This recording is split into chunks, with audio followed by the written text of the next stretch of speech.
Hello, welcome everyone. I am Brother Harvey. This is the Neurodiversity Media Network. Today, no, yep, there you go. Today we are here with our new logo and our new color palette, all of which was designed by Marissa. So it is only fitting that she gets to be the benefactor of all of the new stuff. Of the first showing. So and it's relevant, right? Because today we're going to be talking about the ripples of Yep. asking for and receiving help.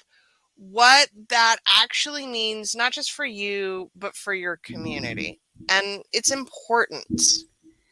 Yeah, I think when we look at the greatest changes that in our history. I mean, it might be one person's idea. Maybe that someone said, "Hey, how about we do this? How about we, create this idea?" But were they done by themselves? Like great movements, we had to have a team. We had to have people there helping us, right? And I think about all these great ideas that, I've been coaching for over 8 years now. I got to hear, hundreds, thousands of great ideas. And I think about how many of them didn't come to light or go forward because the ability to ask for support, even as a coach at the time, it's like the way we had structured things back then. They were saying you got to always stay in coach position. Don't slip into your marketing gear. Don't step into your do it yourself. All these boundaries and things like that they of course teach us to do. But sometimes people just really need someone to sign into their website and figure out why that thing isn't working, right? And then that's a huge momentum, or it's like, I don't know how to set up this affiliate code on my website. Okay, let's just sign in and figure it out. These seemingly small things can be huge hurdles in our lives and business for over a year or more. Whereas if we were just asking for help and got the help that we actually need, we'd be able to move it forward. And I think we've had a lot of talks about the coaching industry. We both have come from the digital coaching industry. I'll even go to as forward as saying the Facebook coaching industry, which is even a different. Ooh. It's a different economy, and it's this thing where it's like, how can you offer as little support as possible for the most amount of money? That's the goal, right? But you know what? It isn't always mindset. It isn't always this decision that I'm just not going, I'm going to have a belief system and I'm going to stick with it. And that's why I'm not achieving my goals. No, sometimes it's just that freaking pop up that you can't figure out on your website that's blocking people from seeing your content. And that's very real life, right? My husband talks a lot about the great men of history, which, right, it's such an insular term, especially because the great men of history are almost all white, cis Sure. het men, right? Sure. And yet, they also had like other people behind them. What makes a great man of history isn't the fact that he's Jesus, it's his disciples, right? Right. Like, Jesus was great. And also, who spread the word? Who knew about Jesus? It was because of the disciples. And this is a thing that I think is lost on so many of us. Yeah. I mean, there's that great video that's often referenced where it's not the first person dancing, it's the first person to join them. And it's a guy's, he's at a festival and he's on the side of the hill and there's a good song on and he goes off to the side and he's just doing his thing. And everyone's sort of looking at like, look at that guy, look at that guy. And then some other guy walks over and he's like, starts doing the dance with him. And then suddenly within, a minute, there's 60, 80 people dancing with the guy. And I think this is something that we watch that video and it's shown in a lot of leadership courses and you're kind of like, yeah. But we don't actually put the processes into place for us to do it and for Right. us to be supported. And I think this is the biggest thing is like, when I look at viral campaigns, people are like, oh, I went viral on TikTok. Well, okay, sure. You had 100,000 or 300,000 people like a video, but then what? Right? What about what are we doing with the 10 people that shared it? What are we doing with the 10 people who saved it and sent it, to a friend? What's happening there, right?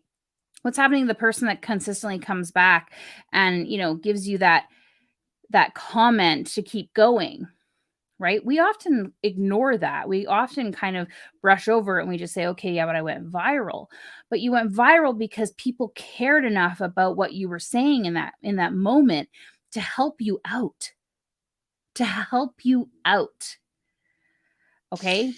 And virality in and of itself isn't enough. Like, we can look at lots of 15 minutes of fame that never go any farther than that because there was no support structure. That's right. And there's no ability for you to actually step into who was standing in front of you asking for help, right? A really great example I did see of someone who went viral and then activated the people that were standing in front of her was the lady. Do you remember she found like the Chewbacca mask at like So Marshall, good. right? It, And she runs into her car and she's like, guys, I have to show you this. And she puts it right. And she's just like laughing. Well, it was like the most shared video or something, the most in Facebook stream history. And so Facebook actually brought her to Facebook up to Menlo Park. And she was like, it's not enough. I don't want to be here for me. I want to be here to raise money. And she went out to those people, said, I love that you love this video, but you know what? While you're here, here's how we can actually do something. I can't do this on my own. I can keep making you laugh. I'll put this mask on as much as you want, but let's take this the next level and let's start raising money. Let's start actually coming together as a group. And I'm not saying that every time you create a piece of content goes viral, you've got to turn it into a feel good story of giving to others, but she recognized, she said, here's the things I need. She had like a website set up, she had a fundraising links, she had everything set up within 24 hours of said, here's how we're going to actually make this a thing. And I was like, wow. and Wow. she didn't do that by herself. No, That's what's no. key about this story, Yeah, is that she had some kind of community that she activated yeah, and said, this is happening. I need help. yeah. That had to be what And happened people were there. like, let's get you a domain, let's get you a website. They went together and it was all created. Yeah, she thanked people a couple days later. So thanks for getting us all together. And I thought, wow, okay, this is asking for support and then allowing her to do what she does best, which is laugh and make people laugh and and activate them and get them to share. She knew how to do that exactly, right? She didn't need to know the rest because she had a team of people who all of a sudden came through and said, we can make this into something else. And this is when we're looking at in our life and our business, it's like all these opportunities where we aren't set up to even ask or receive help, right? And we go out there and we might, I want to say this, and we've said this before, you ask for help, but it's not the help you really need. And you're not asking the people who can help you, right? There's a safety in being told no, right? And this is the danger that we don't always talk about, that safety of being told no. Well, no one helped me. No one could help me. No one could help me get this done. So this is why I'm here. And it's like you ask the people who were already overburdened. You ask the people who were already exhausted. You ask the people who didn't have the skills to help you. Twice yesterday, I had conversations about the ways in which Southern culture is very inculcated in the idea of competence, and that to ask for help clearly indicates that you are incompetent and therefore not worthy of receiving help. I think that's not just Southern culture, though. No, and I think a lot of people feel like they've got to help. Like, oh, there's this rule in Facebook groups that was really it's still here. I saw one, I joined one the other day and I was like, when I saw it in there. Give more than you take. Uh-huh. That's a horrible rule. It's really ableist, first of all, but it's also like, how do you even know how much I give? And how do you quantify what I give? We've talked about this before. I've told Catalyst members that they give by just showing up in the room, just even if they're completely silent. They give by sharing their wins. They give by, crying if they need to. Like they have value as just being people, as opposed to giving, as opposed to contributing in some measurable way. And for most people, they don't even have a way of quantifying what they do or what they give, right? People say, I'm not enough. Ugh, we can't measure enough. I mean, even invisible, not there Carrie had real value in the work. So this is a funny Catalyst story, but we had a member whose avatar got stuck in the room for Yeah. like several months, and we all knew that she was not actually there, Yeah. and it didn't matter. People were still grateful that that floating head existed in the room. Yeah, because it felt like you had somebody there beside you. I know we're gonna have to probably put a fake person in the corner again. It's just like, here's Bob. Bob's helping you co-work when no one else is around. And that's reality, right? And I think,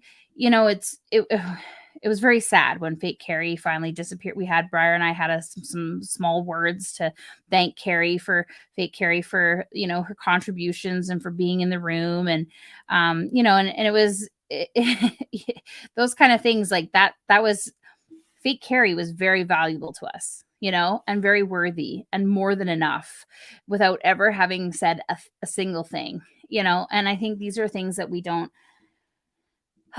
just don't talk enough about. We assume that you have to always be doing something, giving your time, giving your money, and it's just not true. Even supporting small business, things like, man, if you just even if you never bought from me, if you just took 5 seconds and liked my post, wow, you have no idea the ripple effect that has. I always used to laugh like when Twitter was the thing. We used to always say like retweet RT, please RT this, right? And we'd put out some sort of call to action. And somebody, like every single time, someone was like, if your content was good enough, you wouldn't have to tell people to tweet it. And it's like bullshit. They don't, even if they thought it was good. If we don't tell people, if we don't give them a clear call to action, they don't. It's the old inertia, like a thing in motion. If it doesn't hit, we've got to be the thing in motion in order to activate other people. And that sometimes we have to tell them to retweet it, or we have to tell them to care, and that's the reality of our world. And it's not anyone's fault. I don't want people to think like, wow, I have to actually tell people to care about things that are happening halfway around the world. Yeah, you do. Because we're literally just going through the world. We're going through the motions. We're going through our to-do list. We're trying to make sure we don't forget our kids somewhere. All of these things that we have going on in our head, if we don't take a moment and say, here's why we should care about this, we don't. We just don't.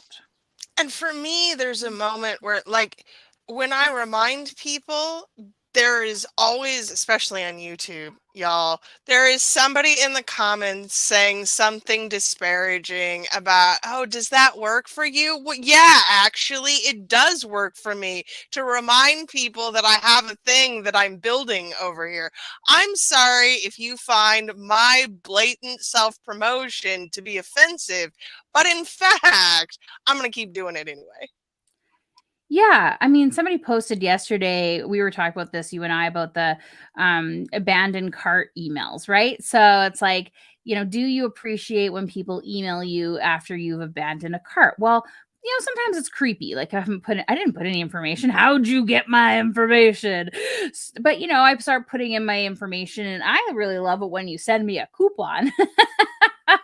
I enjoy sometimes I abandon a cart just to see if a coupon shows up in my mail the next day.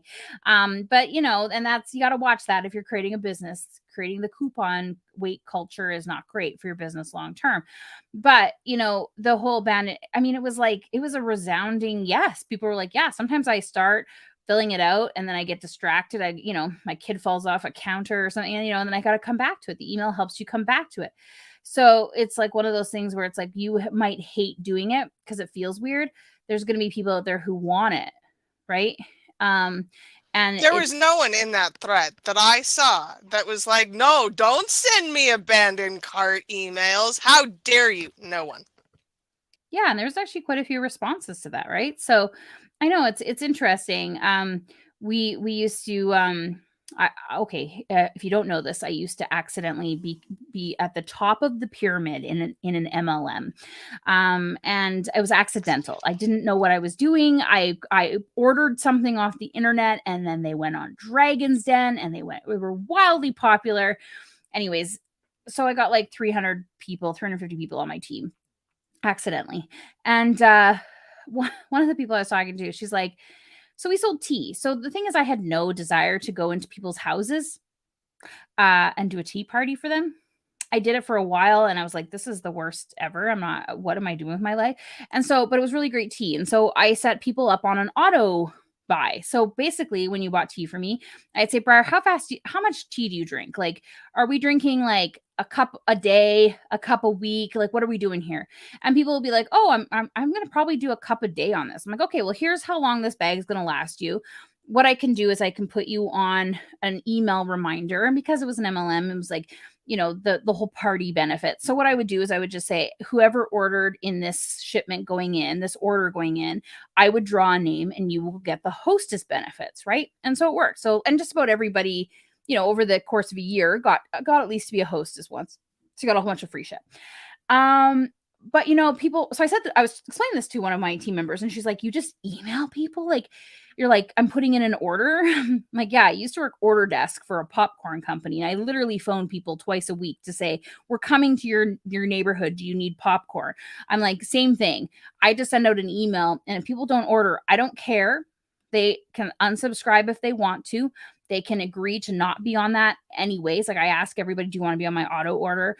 You don't have to, it's not an auto ship. It's just sending you out an email. You can join a party. You can make an order if you want to, but it's going to remind you every so often.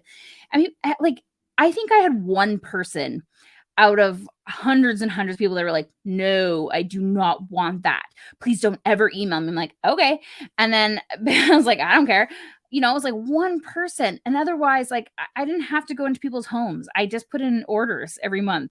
It was like a couple $100, twice a month. It was so easy for me to do. I didn't have to do anything. All I had to do was set up those emails and make sure that people's emails were on it. And I thought, oh my gosh, it's just helping people. It's helping people get what they want. That's asking for help though too, right? I can't come to a tea party in your house, but I have set up the things that allow you to still get tea. And a lot of people probably found that exceptionally beneficial because they didn't have to have people over to have a tea party. Yeah, nobody Like, wants to clean their house. nobody wants to clean their house. No. It's an MLM. It's already sketchy. But if I like the product, then Yeah. giving me a way to buy it without having to participate in all of the shit around it, the Yeah. culture is helpful. Yeah, and it was great. It was great product. It was really great product. And it wasn't like overpriced, like huge expensive. I know I just bought some tea from the store and I was like, oh my God, I'm not used to spending this much money on tea. So when I think about like the pricing, it wasn't inflated like a lot of the MLMs out there. And it was really interesting to kind of see, how people were excited about it. And I didn't have to do all that work, but that was me asking for help too. So it's like I can't do the thing that we normally would do. It's just not working out for me. But I still want to be a part of this. And it was great. And so finding those things that are, this is, something hurting. Here's a good thing too. We'll walk around in shoes that leave our feet sore instead of going into a store and having them size your feet. Right? We'll walk around with undergarments that pinch or are ill-fitting instead of just walking in and having someone else measure under your rib cage. And that's interesting too, because there's a lot of body shame attached to that, Yeah. right? My feet are too wide, my breasts are too big, and I don't want to have an intimate conversation with somebody about this part of my body that I don't feel good about. I would rather deal with discomfort Yeah. than fix this problem. Yeah. So let's talk about the ripple effects when we do say yes. Okay. So let's talk about this. Well, I'll tell you something. I have met very grumpy people and I have asked them, your ginch is too tight, right? And you would believe how many people are like, actually, yeah. I'm like, you're wearing the wrong ginch. Your life is just a little grumpier because you're not comfortable. I joke. I had a friend who was like, I got a big interview coming up on Friday.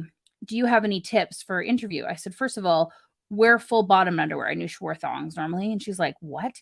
I'm like, when your ass is covered, you're covered. You will feel so good going in there. And she thought it was hilarious. Then she comes out, she's like, I was way more confident. I'm like, yeah, yeah. So those things of like being supported, whether it's your underwear, whether it's your in your business, whether it's like having really good friends, whether it's, having those things, like actually having that ripple effect, you're able to, I mean, not only just on a day-to-day basis, you feel good about your life, you bring more ease, but when shit does hit the proverbial fan, you're ready. You don't have to go try and scramble and find the support system when you're in the middle of it. Yeah. You're hitting the alarm button and people are coming to find and help you. Right. And I think this is what holds people back because they think, oh, I mean, you ask any insurance company, right? They thrive on this stuff. But in the reality of the world, like we should also be having support insurance for ourselves. Okay. Who do we ask for help? Have more than one friend with a truck on moving day. Okay. Have more than one plumber on speed dial. Have more than one, have your backup plans. Because when that happens, when you're in the pinch, you're able to handle it. You're able to, moderate it. You're able to bring into it without this kind of disaster. It could be very disastrous, but you've got your support system there that just helps it make it a little bit better. And again, this doesn't have to be hard No. because building a support network doesn't mean you're asking for help right now. You're actually storing up the possibility that I might ask you for help later. I made the mistake of putting out on Facebook and LinkedIn. Do you know anyone that does, I think it was like online ads, Facebook and Google ads? It was LinkedIn, and this was a week's worth of people. I had like 60 plus texts, phone number. I was like, how'd you get my phone number? Calls, email. I was like, okay, not happening. I'm never going to do this again. But I was like, okay, but I do want to find some people who are really trustworthy. Fast forward to this week, I've had 3 people ask me, who do you know that does online ads? Right? Here's a ripple effect. It's not me necessarily doing the ads, but people trust me and they trust my opinion. Me having 1 or 2 recommendations means further down the line, they know that they come back to me. Okay. You and I are connectors. We know the value of this, right?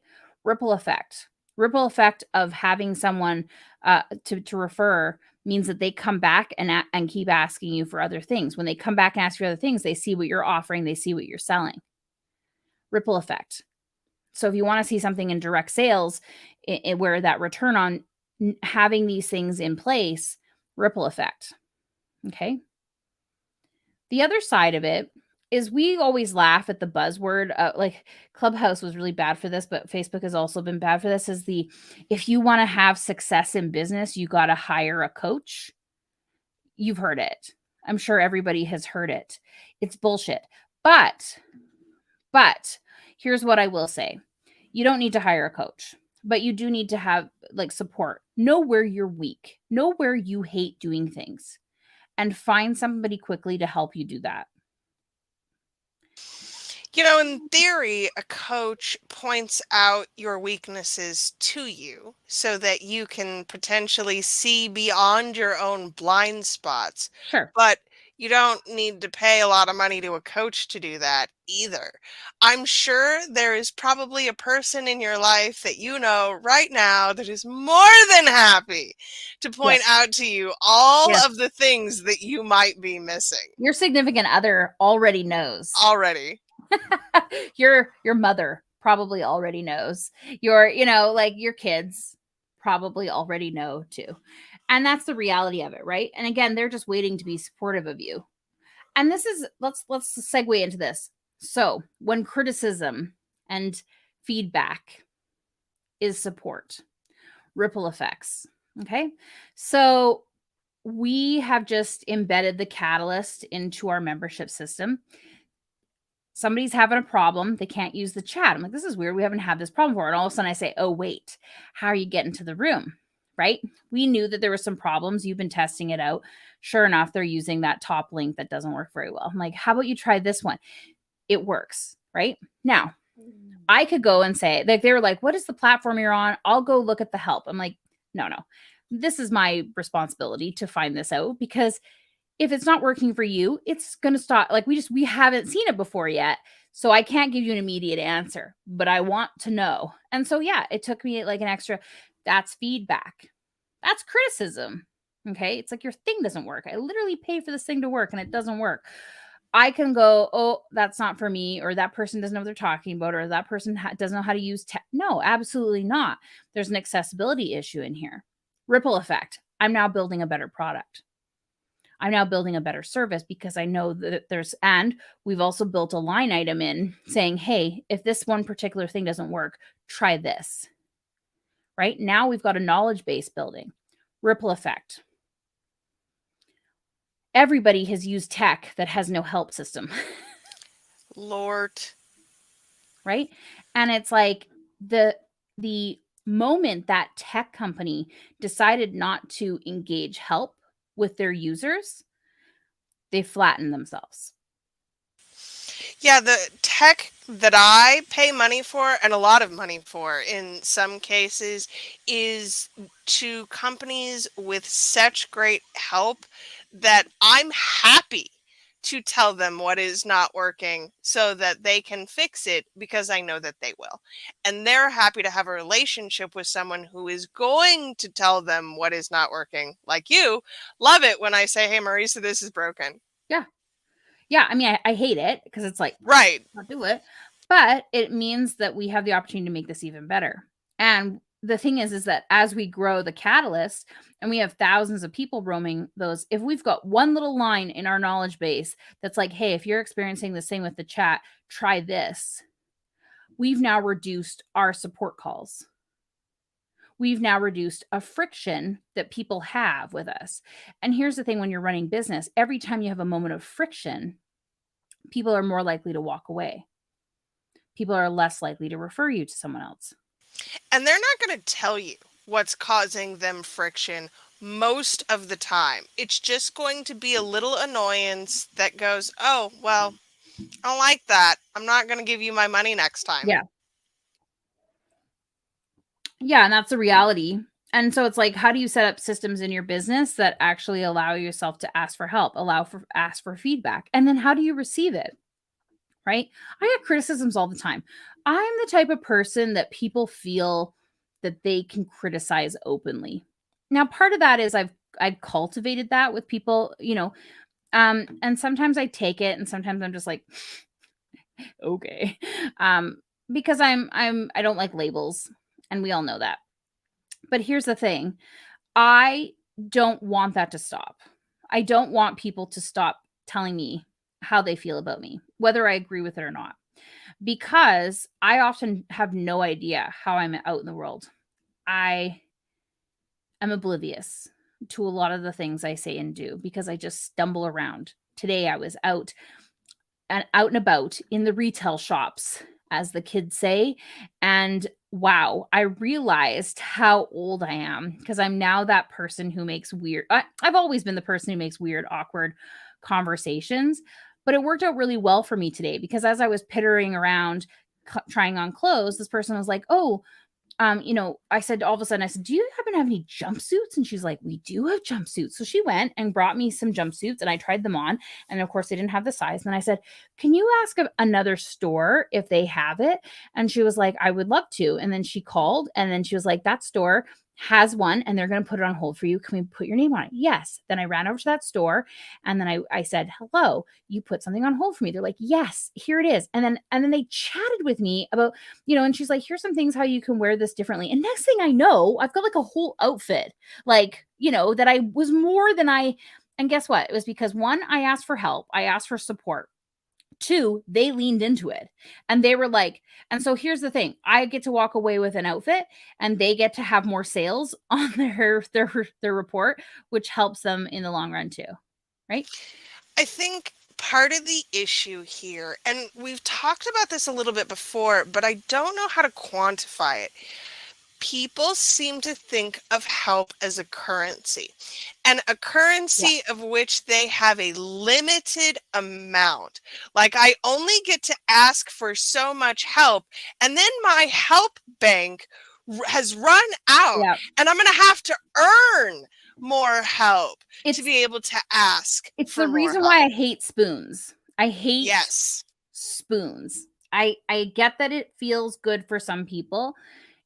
It has never felt good for me. Um I understand the idea around it. I have only so much energy when I do these tasks. It makes me more exhausted. But it creates this bank. It creates this idea that we always have a limit and we don't always have a limit, but we expect the limit. The one thing I really liked about I don't know Mike Dooley. He did the Yes. thoughts from the universe. But one thing he had in one of his books that I really when I read it, I was like, oh, shoot, I'm doing this. Is he literally was like, I'm tired all the time. Like people were like, how are you doing? I'm tired. And he started feeling more and more tired. Right. And he like people are like, oh, how was your week at work? Oh, I was tiring. And he felt like more and more tired and he couldn't quite figure it out. There's nothing physically wrong with him. He went to the doctor, all this kind of stuff. And then he stopped saying that. He'd be like, I'm really good. I've got lots of energy. And it's changed. And I mean, it's not always simple that we have disabilities and I want to bring in all the nuances, but I thought, oh my gosh, that's part of the challenge with asking for help as well. If I think I don't have any help, I'm not going to look for opportunities where help might exist. If I think that there's no money or support, I'm not going to go look for grants and loans. I've seen this so many times. I'm like, people are like, well, I need a big cash influx. And I'll say, okay, well, what kind of grants, loans, and bursaries are in your area right now? And then what can you do like federally? Oh, that's going to take too long. Okay.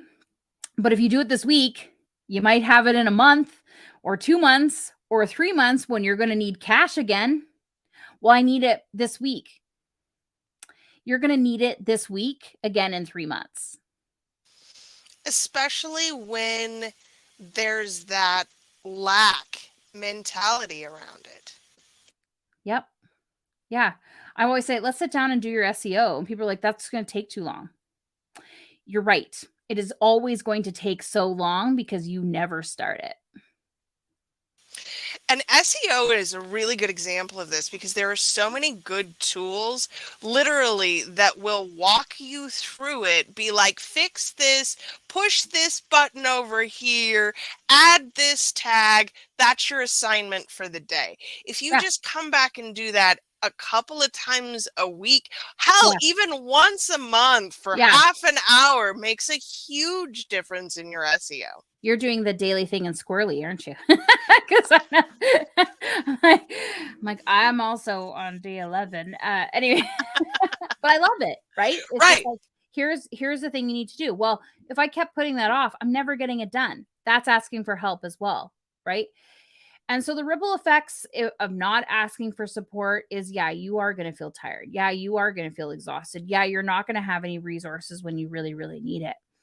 The other side of it is that we've talked about this before. We often wait because we're taught this that we have to be burned out, tired, and exhausted before we get help. We have to be at the bottom. Okay. We don't. Okay, we need to start going for the massage when we feel good. We need to start working with the coach when life is really good.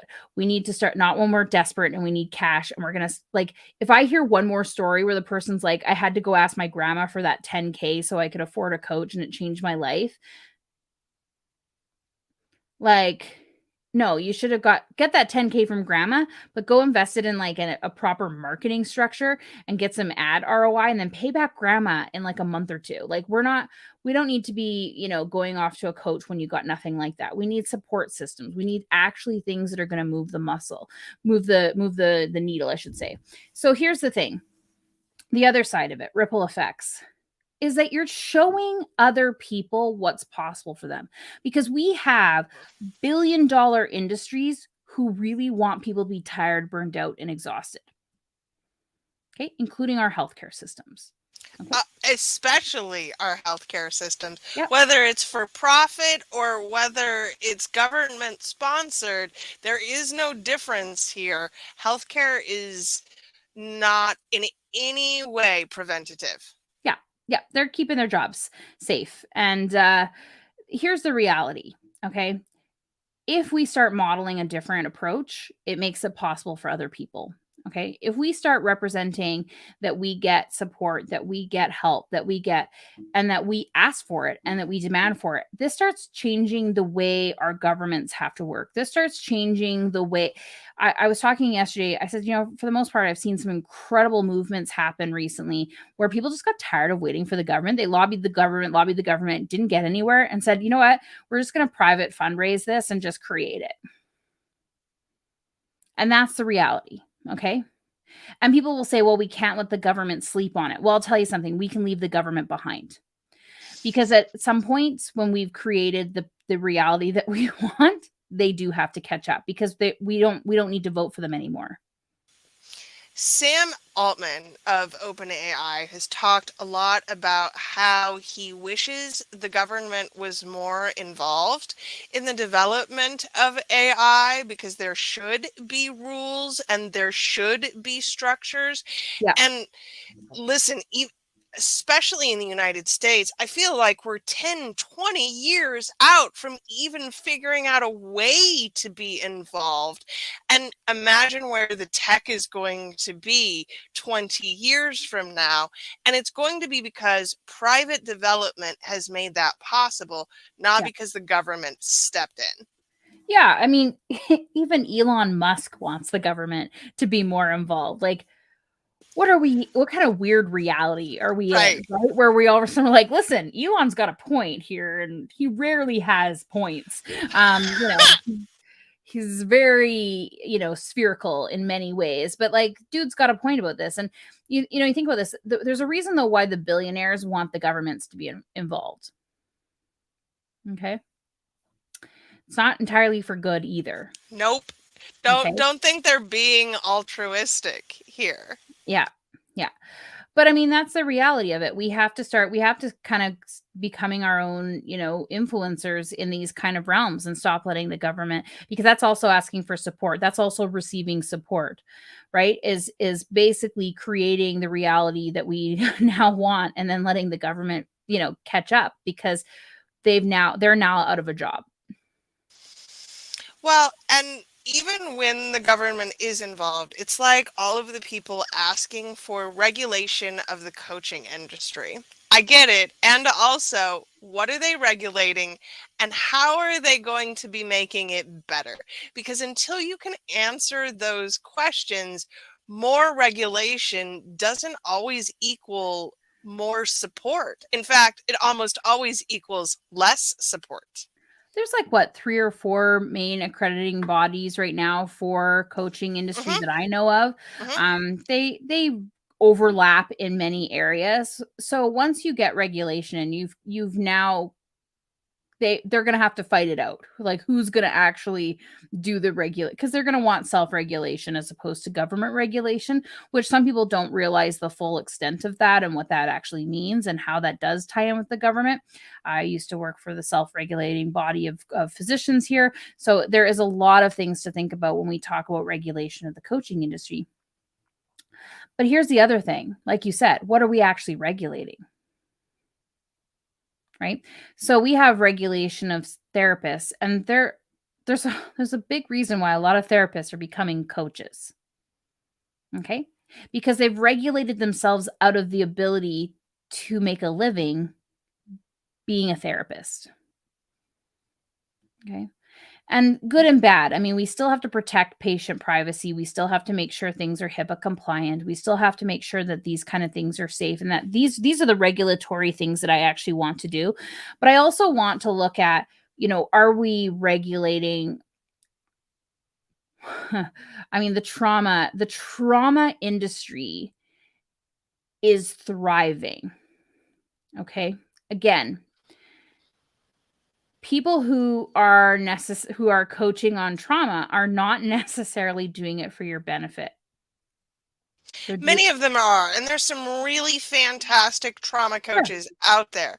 And Well, also, how are they talking about it, I will right? say this. I always kinda side eye a trauma coach, okay? For many reasons, and if you know how, like, trauma is created and maintained and fed and all that kinda stuff, you're like, "A trauma coach? That doesn't even make sense." However, a trauma support system might be in place, and there's some people doing some really incredible things out there, like, I know some people who are doing, like, creative trauma, and it's, like, like, healing, and it's really incredible the things that they're doing into place. But for the most part, you've seen a rise of people. We're getting off topic here for that, asking for help, but this is so interesting. We've seen a rise of people who are like, "I went through trauma, and so I feel like I can help other people get through it too." See, but I don't think this is off topic at all because this particular phenomenon is part of why people feel like asking for help Yeah, isn't acceptable because they've often gone to the wrong person yeah. and in the guise of getting help. Yeah, and all they did was create more trauma or Right. more problems. Yeah, I mean, I've seen this both in business and life coaching and trauma and all this kind of stuff. I've seen, like, and we hear it all the time in the catalyst, right? We hear people coming in and going, "Wow, like it's, we don't have any shoulds." People are like, "What should I do in my business?" I'm like, "What do you want to do in your business? Because it's your business. I can't make that decision for you." But the other side of it is that, people cry. People release, a whole bunch of stuff in that room, not because we have trauma heal it's just because we don't have these trauma things, and we don't have these like, we're not, like, set up to be trauma, support, but, like, people find it for themselves because we have the space to do it, or we are able to say, "Go to therapy," like, or "Go talk to your doctor about this," right? And I think that getting that permission Mhm. is necessary for some people because they've never been allowed to know that getting therapy or getting medication is okay. You're talking about the cultures in the South where if you're not providing help, you don't deserve to get help. Well, same thing, right? It's like I can't, I can't go to a therapist. A huge shunning of therapy. We're still there, but I think it's becoming more mainstream now where people are like, "Oh, I have a therapist." And thank God, right? Like, thank God that we have these support systems and we're running out. We don't have enough therapists. But again, like we say, we look at that regulatory body, we look at some of the things that people have created incredible modalities or they've taken really amazing training and they aren't allowed to do it under their regulatory body. So some of these things are good and some of these things are not good, right? Mhm. And I think that it's regulation of asking for help. That's really what we're trying to put limitations around. One of the things that I have learned through our work together, just through my own life and healing, is that the more I ask for help, the more I want to ask for help. It doesn't, there's not an inverse effect here. The Yeah. more I receive help, Yeah. the more I want to ask for the next layer of support. Yeah, we need like an ask squat challenge, right? So it's like for 21 days you must do a squat and ask for help. We're gonna create really strong lower back and pelvic systems for our body, but we're also going to practice working out our muscle for asking help. And I, like you, I'm horrible for asking because I just do it myself. I'm just like blah, blah, blah, blah. But in definitely we've been practicing, and even our relationship, you and I, it's like asking for support. I don't know how many times I'm just like, Briar, can I ask you to look at this? And Briar, can I ask you for this? That is practice too. I'm not saying I'm perfect at it. I will often wait way too long.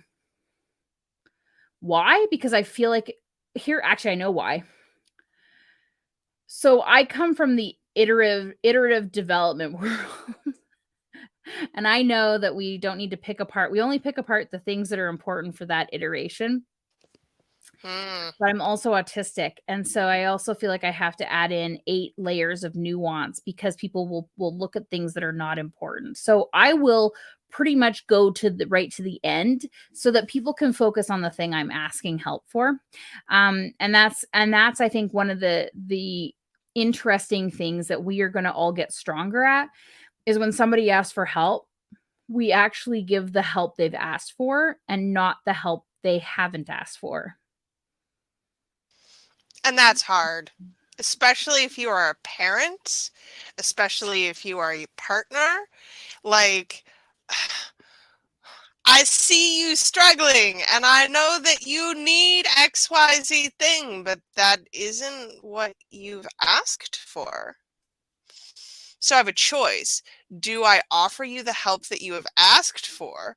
Or do I step over your boundaries and offer you the help that I think that you need? And unfortunately, that's going to get you asking for less help every time.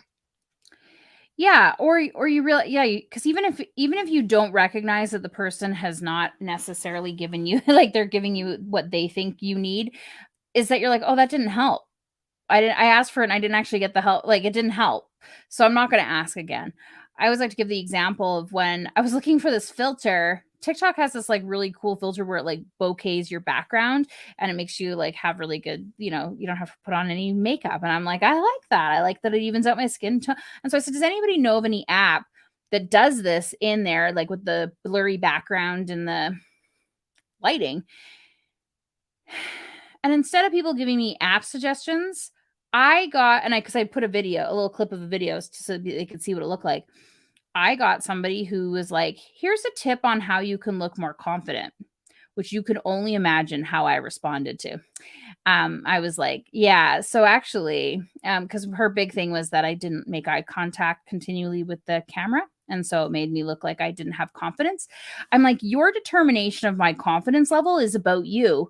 And while I appreciate that you're trying to give me advice I didn't ask for, because if you look, I was not asking for confidence tips, I was looking for an app that provided the same thing.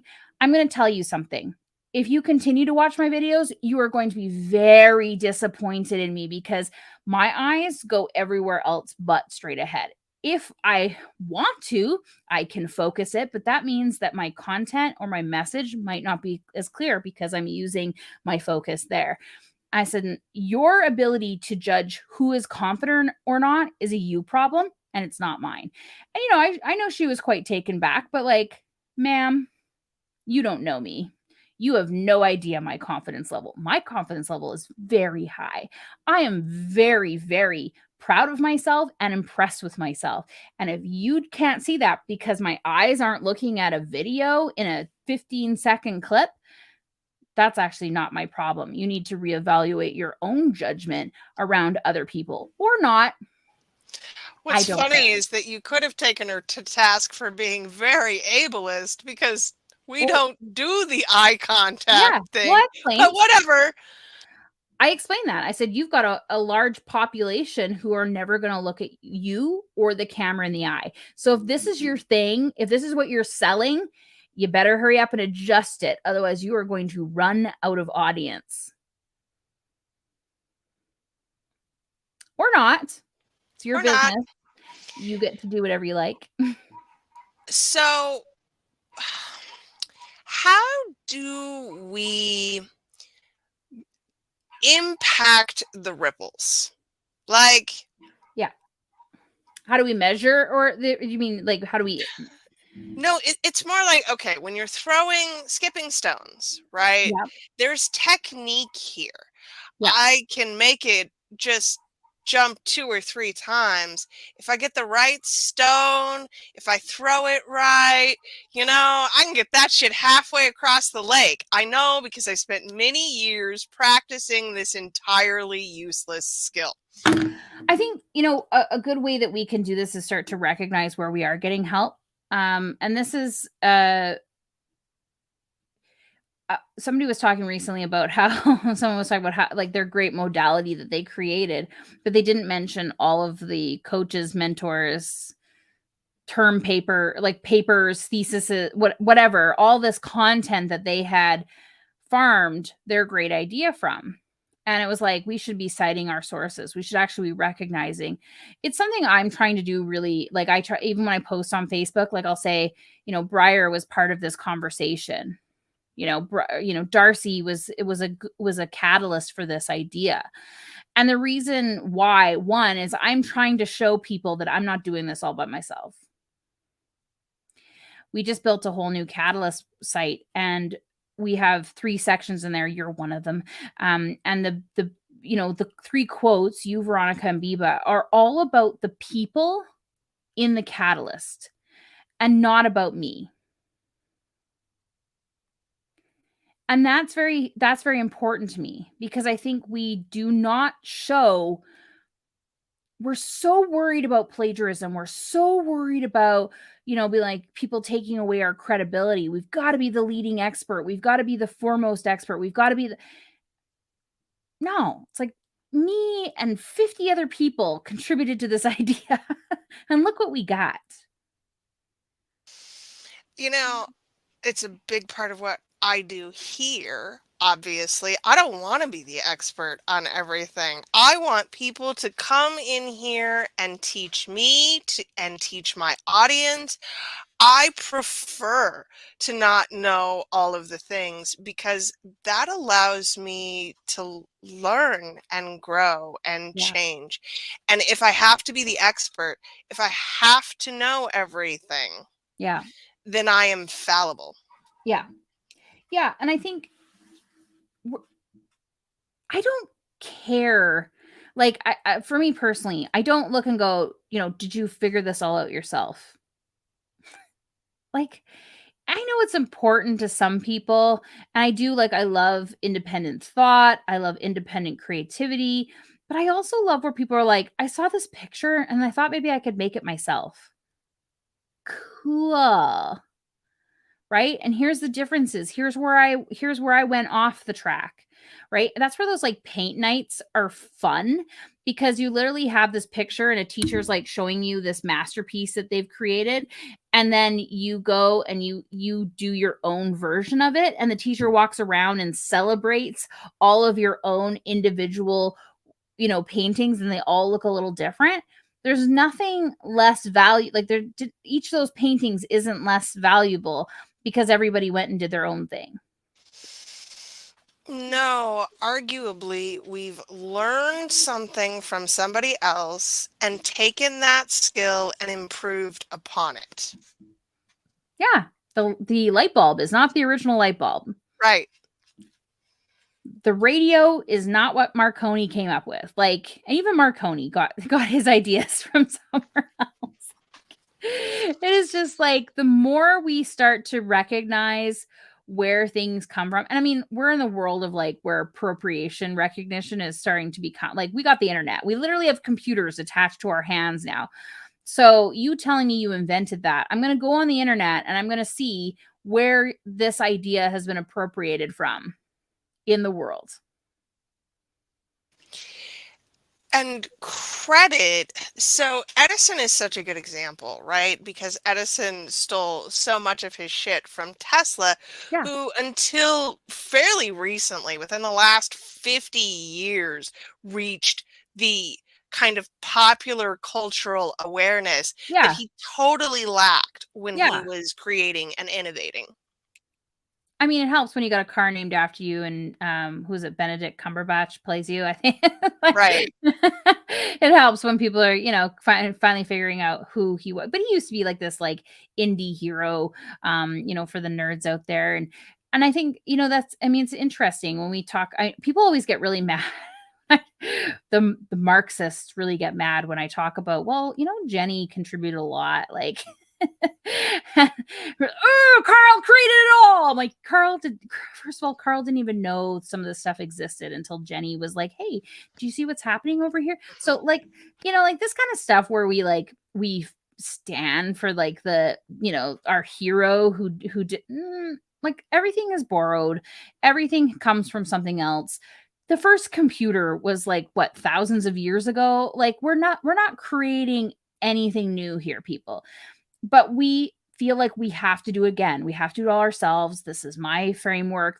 I came up with this. This is my, and we do have plagiarism. It's high. We do have copy. We have everything like this. We do. But I think it's also important to recognize where things are different and maybe where someone has made it even better than you. But they should credit you. They should say, hey, I did this with help. We saw, I don't know who's going to be watching this, but we saw last year, was it last December, when a popular creator called out one of her top referral partners, one of her top students, her longtime collaborator for copying her stuff. And we looked, and the thing is, like, she did say, I was inspired by this person, right? And then we looked at the content and we're like, this is awkward because it looks like the person did a better job of, ooh, okay, well, now what? Right? Now what? How much, this person obviously didn't wanted to be credited. I had somebody recently who I did a podcast with, and she gave me a heads up and said, hey, by the way, I actually really like your model that you're doing in the Catalyst, and it's influenced me in my new program. She messaged me fully. I think that's okay. Go forth. Have fun. Very early in my professional career, I built something and then realized how potentially derivative it could be seen as. Not that it was, but that it could be seen as, and made sure to reach out to that person. Like, here, I built a thing. I don't think it's similar, but just in case, I wanted you to know that this is what I was doing.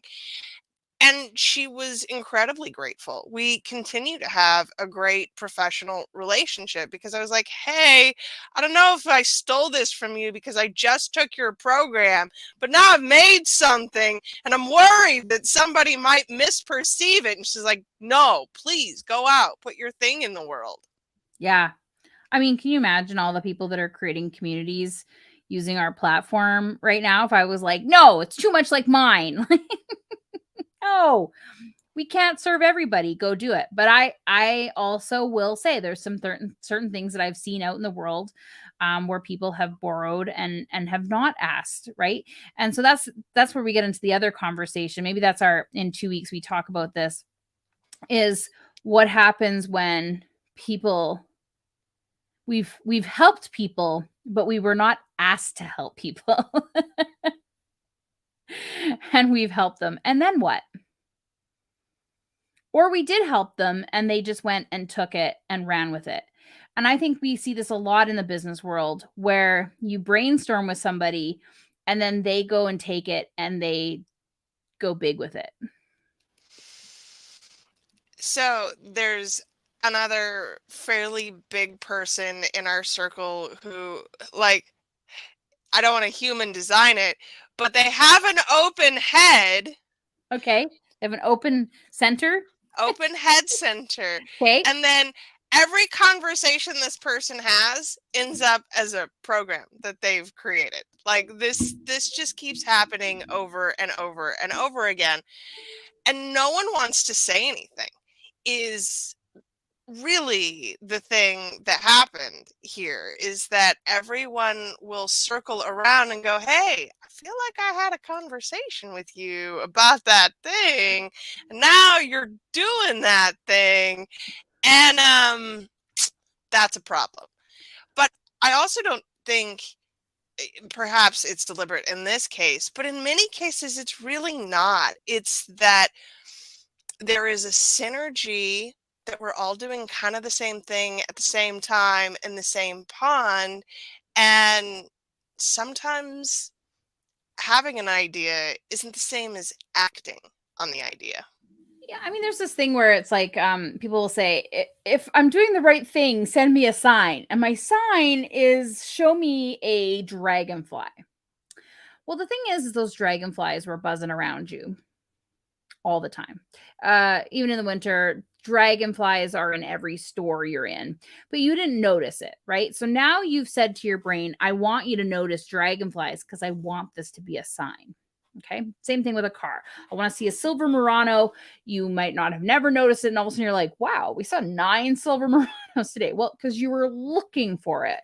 Right. And sometimes but the thing is, they were there anyways. Right. So you get a lot of people who are like, I just got a download today.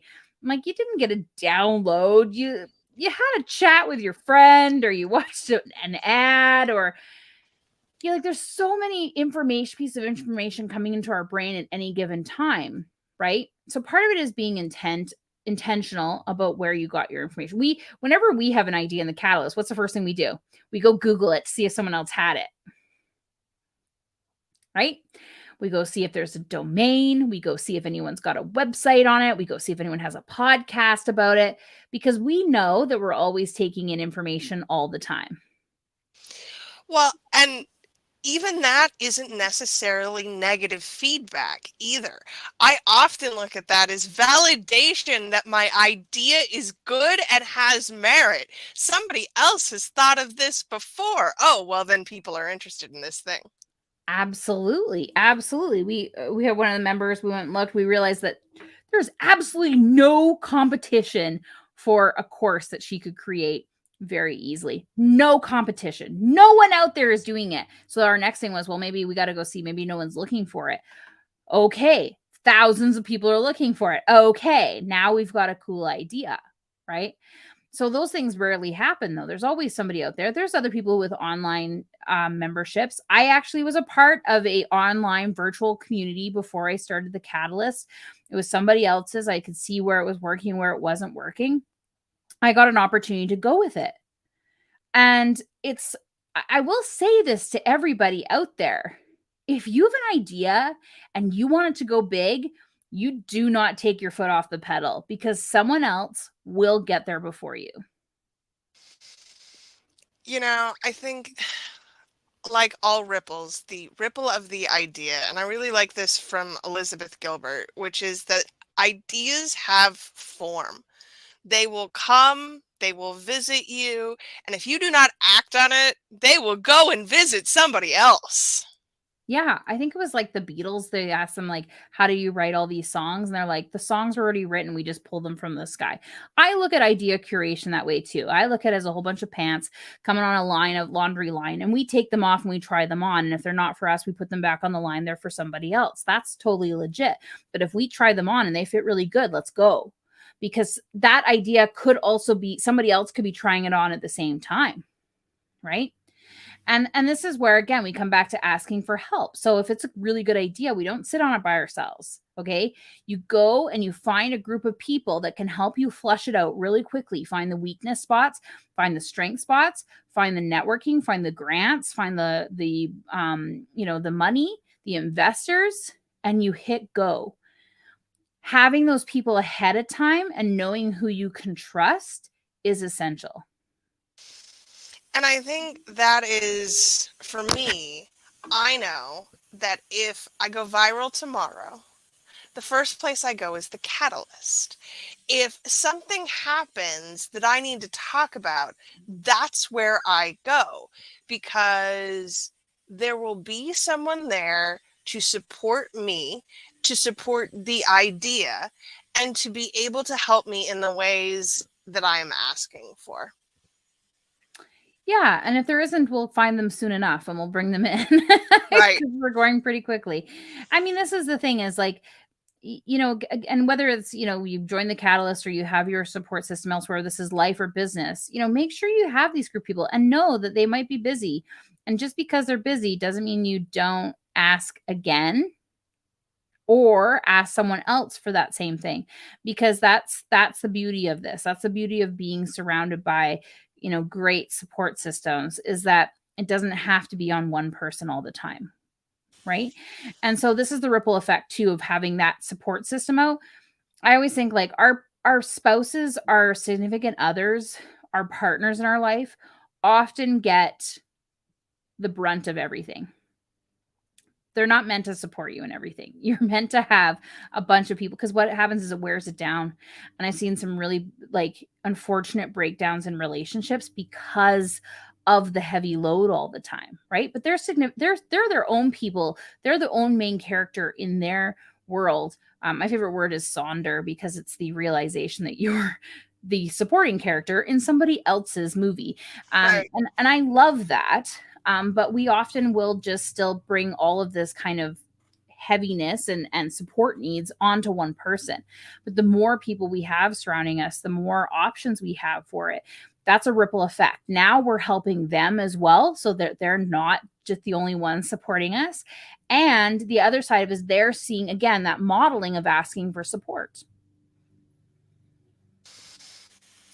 We're not going to name names or call out genders, but this is, at least in my partnership, definitely true for my husband, who has spent his entire life seeing asking for help modeled as a weakness, and seeing me asking for help and getting it and not running out of a well of it has absolutely changed his view on asking.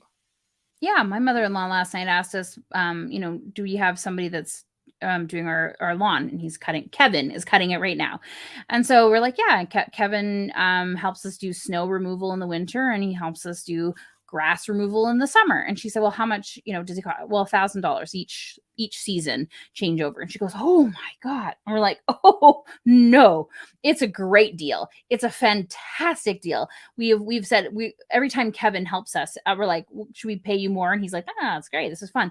And we are so grateful for Kevin to come in. And yeah, my husband was like, no, for me not to have to think about cutting the grass or shoveling the snow when I get home is the greatest thing ever. And we've seen how much we love that. I asked Kevin, I'm like, Kevin, can you help me do weeds? He's like, no, I don't do weeds. And then I was like, that's okay, thanks. It was easy to do that. Now I get to go ask somebody else. And then I said, Kevin, I want to take out this grass here and I want to put down. He's like, I can help you do that though. And I was like, amazing. He's already sent me my checklist of things I need. And then he just says, tell me what day we're going to do it. We'll rip out the grass and we'll put down these paving stones. Amazing, right? I I can do it bet he had myself. a weed puller referral too. He does. And so it's like, but the thing is, like, I could do that myself. There's 800 YouTube videos, but getting to do it beside Kevin, who's already done it in his own backyard, priceless, right? We're doing it together. It's that done with you model. Hmm. So, y'all, if you would like to add yourself into Marissa's Done With You model, you can find my affiliate link at briarharvey.com/catalyst. And really, like, so much of its importance to me is the way in which it has created this community that I get to be a part of, that I feel like I belong to something. And honestly, for the late diagnosed autistic woman, that's a big fucking deal. I have always felt like an outsider. I have always felt like I don't belong. And I have managed to find this place where we're all just a little bit weird, and that's absolutely okay. Yeah, I mean, what a place to learn how to be like cognizant of other people's needs, other people's requirements, other people's like idiosyncrasies. Like we're in there, we know like so much about people, and it's like it's all okay, right? I think that's what people come in. They're like, well, this might seem weird. We're like, it's probably not weird unless you want it to be. You And want, we've probably had this conversation once in the past already. Like, yeah, the ways in which we feel supported in there. So this leads into my webinar announcement, right? So a couple weeks ago, I went in there. I'm like, hey, Marissa, hold me accountable. I have a thing that I'm writing and it's hard. And she says, well, how about we do it together? There was not even any question here of holding me accountable while I struggled to write the hard thing. No, no. It was and then I was like, Briar, you know what we should do? We should actually make this at a webinar, and then you can record it, and then you can conclude it as part of a pitch deck. We should create a pitch deck, not just a blog post. And then the greatest part is I was like, and then you can also be an affiliate for my Speak and Sell, which is a really great add-on to this webinar. So now it's recurring income for you. So as you go out and tell people about this, you have your affiliate link for Speak and Sell, which is so like now we've built a whole plan around me struggling with one difficult piece of content. And truly, like, this is the way asking for help works once you figure out the right way to get there. And that's key. I asked for help writing a thing, and I got that and more. I yeah got that, and she made the graphics because I hate that shit. She didn't even ask. She's like, no, I'll have graphics for you tomorrow. Yes, of course I've included your logo in them. Why wouldn't I? You're like, did you switch my cats around? Of course I did. You told me that one. I listened. Of course I did. Y'all, it's hard. And we're never going to tell you it's not hard. What we're going to tell you is that asking for help gets to be easier the more that you exercise that muscle. So what we're going to be doing, it's next Friday, the 9th, 2 p.m. Eastern. And you can sign up for that. It's briarharvey.com/captivate. I'll drop a link in the chat. We want you to be able to come and learn how we are building media things together. Yeah. Like, so much of what Marissa and I have done over the last 6 months, a year, it's just been very organic. It's a, hey, I'm building a thing. You want to be involved? Yeah. And also, can we add this to it? Yeah. And we don't think that's exclusive to us, our partnership, or our relationship. You can have that with anyone. You just have to know what you're building. Yeah, and the other side of it is like using what that webinar is really going to do too is show you how you can use this collaborative media in your business 8 bazillion ways. Okay. And the reason why we all want to do this because we do have a finite amount of time. We might not have all the spoons, we might have all the forks, but I will tell you that we still have a finite amount of time during the day. And the reality, our bodies love to sleep for some reason. I don't know. There's Damn it. unrealistic demands, right? Right. And also we have families and we have like things to do that aren't. So if you can create these systems, and so coming in and working with Briar on this collaborative media project with the Neurodiversity Media Network, you come in and it's not just this chat. This is great. You have this moment and you're going live. It's the media afterwards, but you have the ability to create systems that help support before, during, and after you go live with this media, and particularly the after, because we're creating these long-term conversations that you can use over and over again. A lot of people put for something out once for years to come. Years. What you didn't see is that I'm recording a whole bunch of background B-roll while we're doing this, so that I can go put it out on my social media, so that I can go use all the stuff. It makes my life so much easier. We're going to show you exactly how to do that. So if you're listening to this live, please do come on to that webinar. If you're hearing this afterwards, Briar's going to have this up on our website, because the reality is we're going to create that webinar. That was my biggest thing. I'm like, Briar, You can have one blog post, or we can create a webinar that you can use over and over again. So when people don't get it, when people don't understand how powerful this collaborative media network is, they can go watch this video and see how we're practically putting it into place. Because again, y'all, we are way too close to our own stuff. That's just a truth of our lives and our businesses. And I thought what I needed was a blog post, but actually what I needed was a piece of what I'm creating for myself. You need a system. You need a, and you love Right. systems. Of course. But I was like, no, you need a system. You need a system to make your life easier, so that when you have that sales conversation with somebody joining the media network, it's right there. And you'll be able to use that webinar too for sponsors. Forever. But you'll be able to use it for sponsors and for the media creators. That's the beautiful part of it, because we're going to show the sponsors how this is investing in this once allows them to have years of content that they can use on their platforms as well. All right, y'all. We hope you come. That's briarharvey.com/captivates. We would love to see you there. And really, we want you to build things that you enjoy. We want you to be able to do the work that fulfills you and sustains you. And so much of what Marissa and I continue to build are ways to make that happen for you. It's not about us. It's about you. We want it to be for you. And we do that because we like you.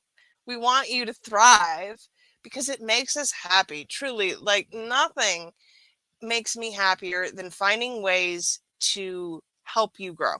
That's all I want. We're also doing this because in about 5 to 7 years, Briar's going to be the leading expert on collaborative media.